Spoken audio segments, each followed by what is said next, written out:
WADR, promoting dialogue. It's midday in Dakar, 1 o'clock in Praia. Good afternoon and many thanks for staying tuned to West Africa Democracy Radio, broadcasting on 94.9 FM and worldwide on WADR.org. Welcome to Newslink, and here are the top stories. Political parties in Mali boycott the municipal phase of the inter-Malian dialogue. For me, it's not a dialogue, it's a monologue. It's not us who have to listen to it, it's the authorities themselves who have to listen to the dialogue by creating the conditions so that the parties can participate. Nigerian journalists and media professionals unite under a new platform to fight for better welfare.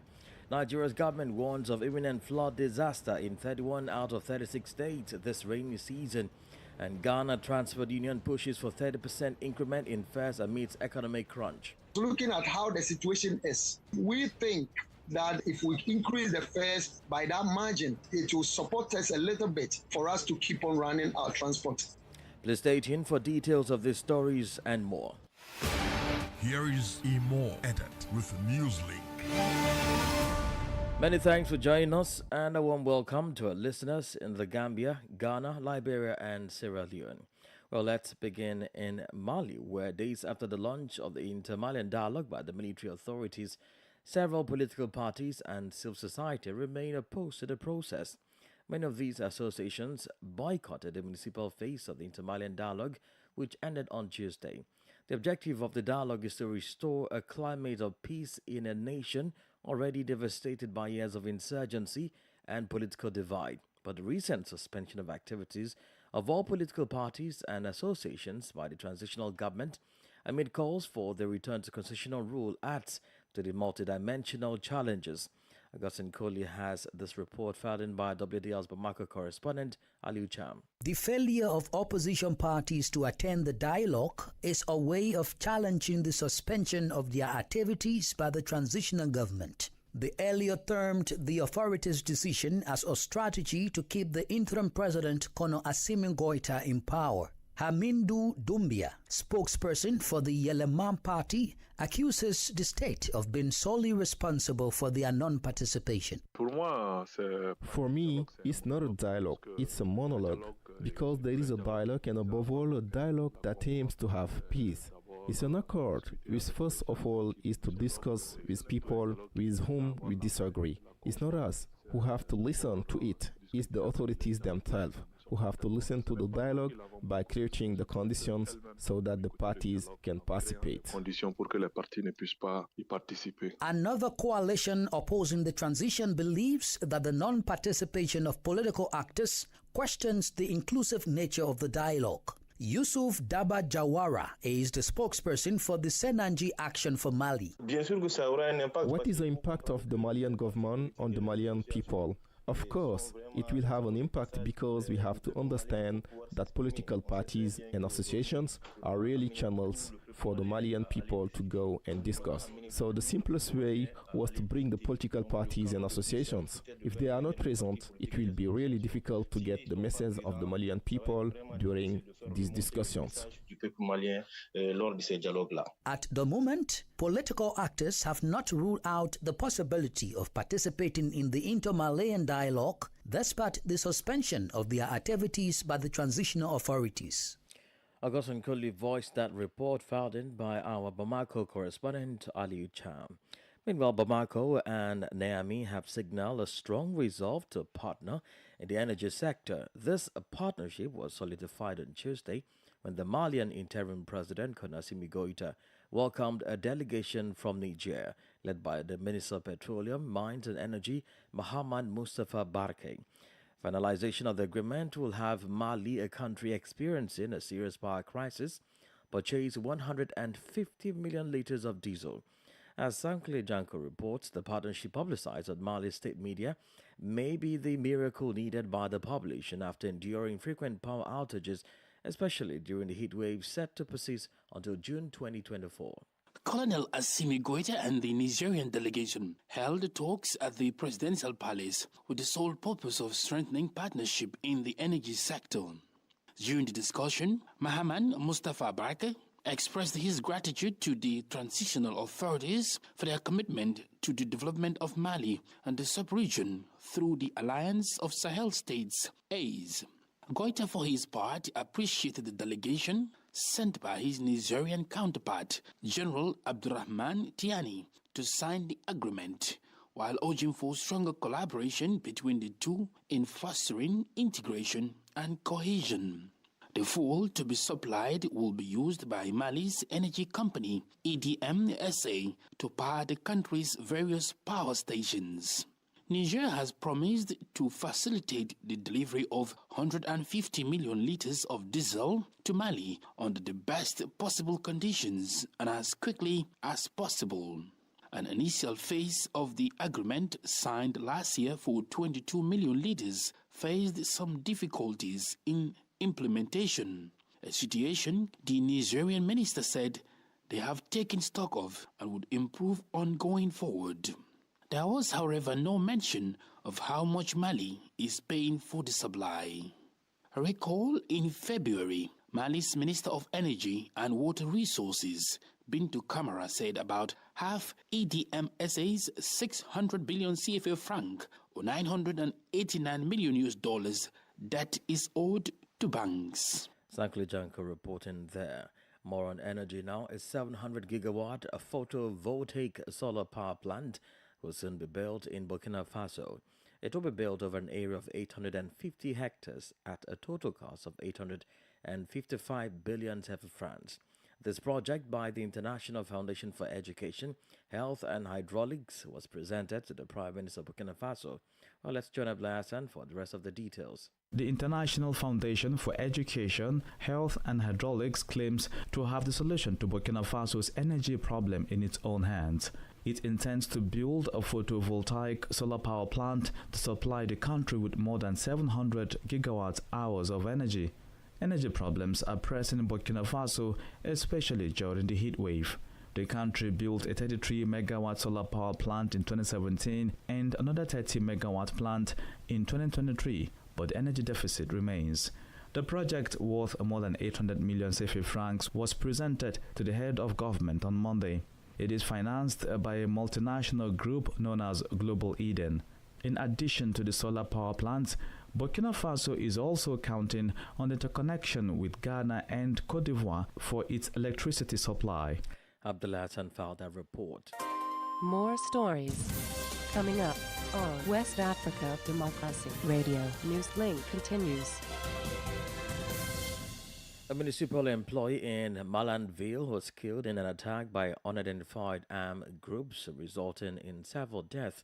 Malanville is located in Benin's northern region along the Benin-Niger border, located 733 kilometers from Cotonou, the capital. According to Martin Libre, in addition to the town hall employee, one soldier and one civilian were killed and one person was seriously injured and evacuated for treatment. The attack took place in the Garo district on the night of Tuesday. The target was the customs post at Moncasa. The attack took place around 10 p.m.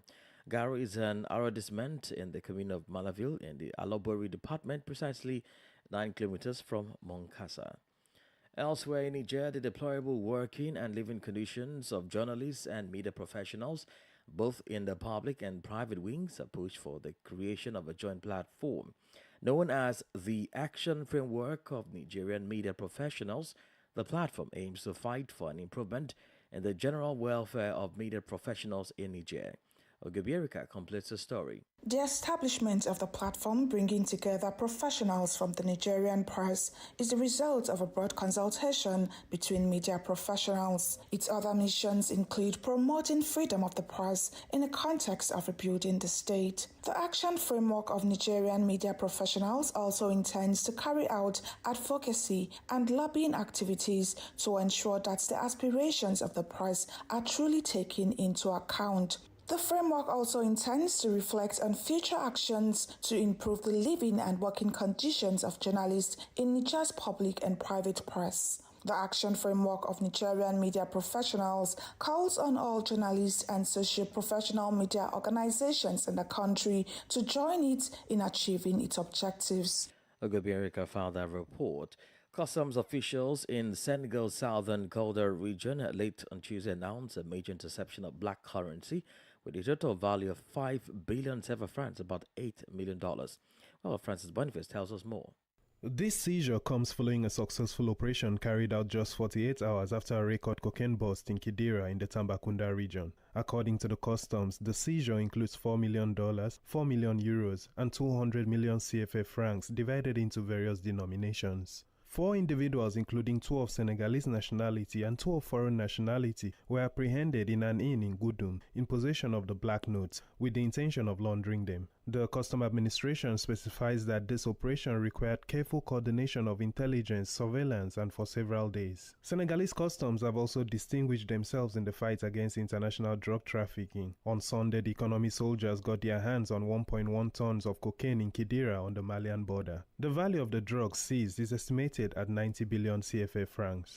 Francis Boniface reporting there. Well, let's cross over now to Nigeria, as the government has warned that 31 of the 36 states of the country fall within the high flood risk areas. This means that a total of 148 local government areas face an imminent flood disaster as the rainy season begins this month. Millions of people must remain on high alert and prepare for any eventuality. WDR's Usman Mara in Abuja tells us more. The information by the Minister of Water Resources, Professor Joseph Utev, in Abuja was part of the highlights for the 2024 Annual Flood Outlook. The report prepared by the Nigeria Hydrological Services Agency indicates that floods are expected between April and November 2024. Among the states Utev listed, the high flood risk areas are Borno, Adamawa, Bauchi, Taraba and Yobe in the northeast, and Nasarawa, Niger, Plateau, Benue and Kogi states in the north-central region. States in the northwestern region highlighted are Sokoto, Jigawa, Katsina, Kebbi, Kaduna and Kano. Tropical states in the southwest, namely Kwara, Lagos, Ogun, Ondo, Osun, and Oyo, and those of the southeast, including Anambra, Ebonyi, Edo, Imo, and Rivers, were captured in the flood report. The riverine states of Akwa Ibom, Bayelsa, Cross River, and Delta were not excluded. The minister added that 249 local government areas in 36 states of the Federation and Abuja, the capital city, fall within the moderate flood risk areas. While Nigeria regularly experiences seasonal flooding, the floods of 2022 have been the worst since the 2012 floods. The disaster affected 33 of Nigeria's 36 states, with over 2 million people displaced and several people killed. For Newslink on West Africa Democracy Radio, Usman Umar reporting from Abuja. You're listening to Newslink on West Africa Democracy Radio 94.9 FM Dakar. Here is a reminder of our top stories. Political parties in Mali boycott the municipal phase of the Inter-Malian dialogue. Nigerian journalists and media professionals unite on a new platform to fight for better welfare. Nigeria's government warns of imminent flood disaster in 31 out of the 36 states this rainy season. And still ahead in the news, Ghana Transport Union pushes for 30% increment in fares amidst economic crunch. We do have a guest interview, press review, and sports updates. Please stay with us. West Africa Democracy Radio. It's you speaking. Well, don't forget, we are streaming live on WADR.org, Facebook, and YouTube. The Ghana Private Road Transport Union, GPRTU, is advocating for a 30% increment in transport fares in a bid to address the escalating operational expenses faced by its members due to hikes in fuel prices. The Deputy Public Relations Officer Samuel Amwa highlighting the union stance recalled the union's earlier attempt in January to implement a 20% fare hike, which was met with objections from the ministry, citing procedural discrepancies. During the earlier deliberations, the union justified the proposed increase by citing various cost factors, including spare parts, lubricants, and insurance taxes. However, Mr. Amwa underscored that the recent surge in fuel prices has compelled a reconsideration of the initial proposal.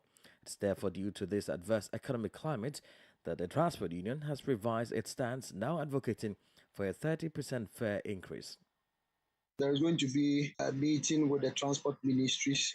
We started this meeting from last Wednesday. We met, and the meeting was adjourn to that will be tomorrow. And it's all about transport fare increment. In January, the leadership came up with an increment of 20%, of which the ministry also came out that we did not use the right procedure to increase the fares. And so therefore, we should come, of which we went.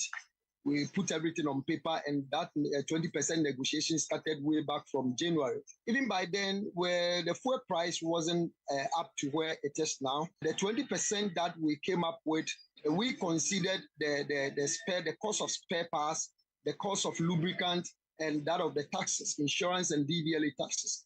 Those are the major components that we used. We focused on before we came up with the 20%. Now, when the fuel price came up again, if we check last Wednesday, there was an increment. Another day, that is the Thursday, there was an increment again, and even today. So we are not looking at this 20% again because of where the fuel price is also running. So we were, looking at around 30%, because looking at how the situation is, we think that if we increase the fares by that margin, it will support us a little bit for us to keep on running our transport. Samuel Amoa is a Deputy Public Relations Officer of the Ghana Private Road Transport Union, GPRTU. Already, some drivers across the country have effected the 30% increment in fares. And for some entertainment, the 13th edition of the Abidjan Performing Arts Market, MASA 2024, kicked off over the weekend in Côte d'Ivoire and runs until April 20, 2024. In addition to artistic disciplines, MASA is also about the B2B meetings and real opportunities. Well, here is David Vincent with a report by WDR's Alban Ade in Abidjan. A B2B meeting on the status of the artist was held in the Christian Latte Room at the Cultural Center in Trècheville, Abidjan. The issues at stake were the challenges of applying legislation on the status of the artist. Panelist Dr. Donipo Kone from the Culture Division of the WAEMU Commission said it was important to grant artists special status if cultural development was to be achieved. I want a dialogue between the countries where it works and where it doesn't work in order to allow a harmonization of text within the space of the month. We are convinced that in order to have a cultural development as it should be, to develop cultural and creative industries, it is important to be able to grant a particular status to artists, to creators, because they are at the heart of creativity, they are at the heart of culture. This B2B meeting aims to improve the living and working conditions of artists. Wedraogo is the Director of Cooperation and Relations at the Regional Center for the Performing Arts in Africa, based in Bobo Dioulasso, Burkina Faso. At the level of the state, there is really an effort that must be made in collaboration with the concerned, the artists, so that all the provisions are broken, so that the artistic work is not like a work that is done when we have nothing to do. It must be a worthy, representative work of value of the vocation of those who are in it. So the artist must be able to benefit from the advantages of his job, benefit from social security, and therefore a protection. Sankara Seydou from Abidjan Bassam exhibited masks and paintings from different regions of Côte d'Ivoire. Seydou believes the Abidjan Performing Arts Market is an opportunity for artists like him to showcase their art. We came to Massa to present our articles. We also came to show our visitors, to show the Ivorian brothers that we are here too. The interest that comes, we agree on it. And there is no fixed price. It is a market of exchange. The 13th edition of MASA 2024 is expected to attract 150,000 spectators and 300 shows. David Vincent voiced that report filed in by Alban Ade in Abidjan. This is the Newspaper Review. Stay abreast and find out what the top stories are in your country. This is the Newspaper Review. The Newspaper Review. Well, we head now to Banjul as we join Sankuli Janko for the Newspaper Review.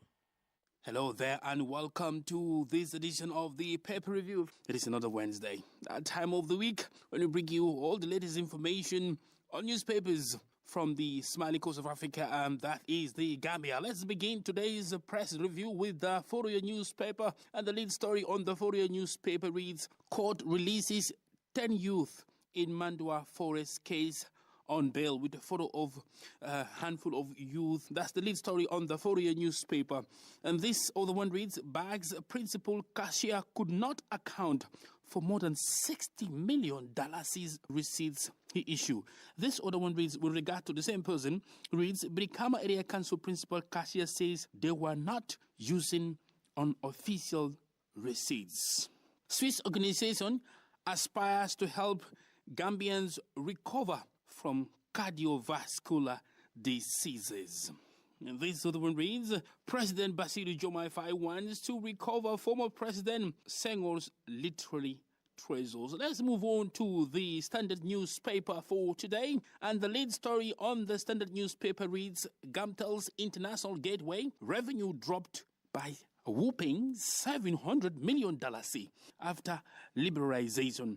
That is, MD explains to lawmakers how the national telecom declined. Well, Gamtel is the country's national telecom, but unfortunately, since its liberalization, according to this report, the gateway, which is of course a source of revenue, has actually dropped by $700 million.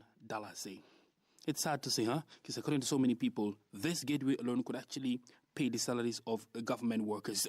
Let's move on to this other story, and it reads, government to purchase 2 new ferries, with the photo of the Minister of Work and Infrastructure, and that is Ibrahima Silla. Of course, this information was revealed after President Barrow, according to reports, visited the place and promised to sign a document today, Wednesday, that will see the purchasing of 2 ferries within the next 18 months.